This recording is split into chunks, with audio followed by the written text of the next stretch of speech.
What's going on, everyone? Chris from Pickdawgz.com here with the Wraparound. We're going to be breaking down the NHL action going down on Thursday, May 1st, 2025. If you like this content, make sure you smash that thumbs up, subscribe to our channel. Let me know your NHL picks in the comment section below.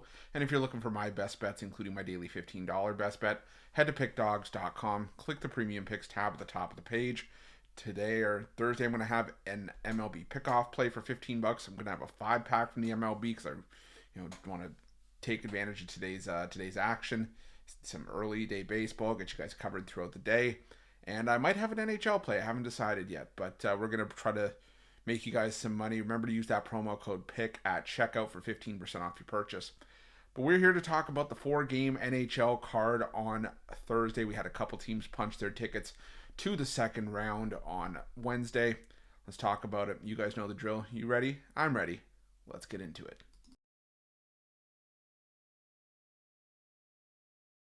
Our first game comes to us from the Canadian Tire Center, where the Ottawa Senators take on the Toronto Maple Leafs. Game 6 of the Battle of Ontario. And I have heard it time and time again. The Maple Leafs and the word choke have been thrown around.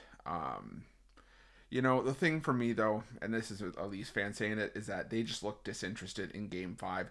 It's just like in a basketball game where you just say that, some guys just can't hit. There's a lid on the rim. There was just a wall in front of the goal, and Linus Ullmark had a great game, in that one. They couldn't get pucks to the net, and Toronto just struggled. The power play has died in these closeout games for the Maple Leafs over the last few seasons. They have to get the power play going. We'll see if they can do that here. On the other side, though, I do expect the Leafs to really grind down here because they won't want to be able to give up an inch to the Ottawa Senators. The Senators have the momentum coming back home. It's now a 3-2 series. Yeah, Brady Tkachuk skating around saying we're coming back here, and granted, they did. And now it's Game 6 in Ottawa. I expect this to be the most physical game of the series.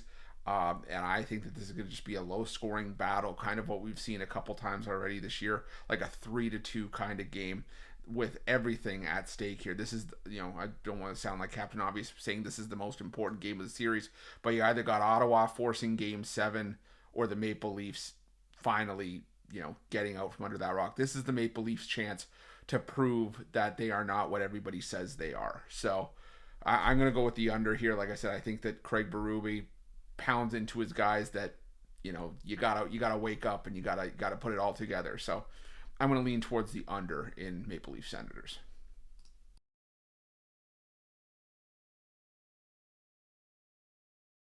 Now we head to the Ball Arena, where the Colorado Avalanche take on the Dallas Stars. And I've said before, I don't think that Mackenzie Blackwood is really the answer for the Colorado Avalanche. I kind of think he's one of the few goaltenders that you'll see that's actually carried by the team that surrounds him. A lot of times I say, goaltending wins series and playoffs, but Mackenzie Blackwood just hasn't had the best run of form. There's been games where he's gotten lit up by the Dallas Stars. There's been games where he stood on his head. I'm not taking anything away from him, but the reality of it is that I don't know if Mackenzie Blackwood is going to be a guy that takes the Avalanche to the promised land, but I do think that the Avalanche are a good enough team that's been in these kinds of situations before. And to be honest, when I looked at this series at the beginning, I thought this was definitely a series that was going to go 7 games. The Dallas Stars took the Avalanche out of it. 9 seconds into the game, in Game 1, they score. And the Dallas Stars, they have momentum as well here.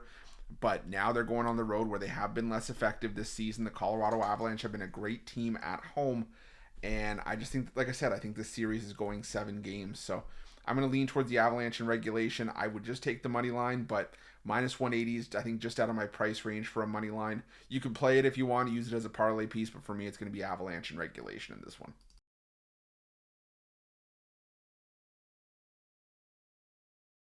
Now we head to the XL Energy Center for a matchup between the Minnesota Wild and the Vegas Golden Knights. And with Minnesota's back against the wall, I'm taking the approach of if it ain't broke, don't fix it. Give me the Wild here, plus 1.5. It came through again in Game 5 as the game went to overtime. And, the Wild are at home here with their season on the line. I do think we're going to see an inspired effort from Minnesota in this game. But I keep saying it, during this series, and I mentioned it last game as well. If it wasn't for that goal in Game 1, which thankfully I cashed the puck line on, or at least thankfully for me, but if the Golden Knights don't score with a tenth of a second to go, or as the buzzer is going, the Wild are 5-0, would be 5-0 to the +1.5 puck line in this series, and I think the Wild are going to be competitive. They've been surprisingly competitive in this series. They've been giving the Golden Knights fits and giving them headaches. Vegas has been less effective on the road this season, just like the Dallas Stars we just talked about. So I'm going to take the Wild here. I'm going to take them +1.5 in this one.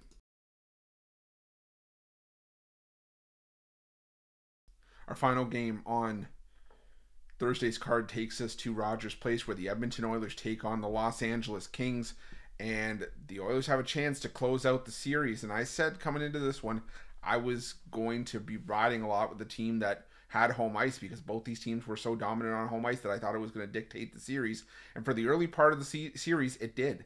But it only took one to steal home ice to flip this series on its head. Now the Oilers go back home with a chance to close out the Kings.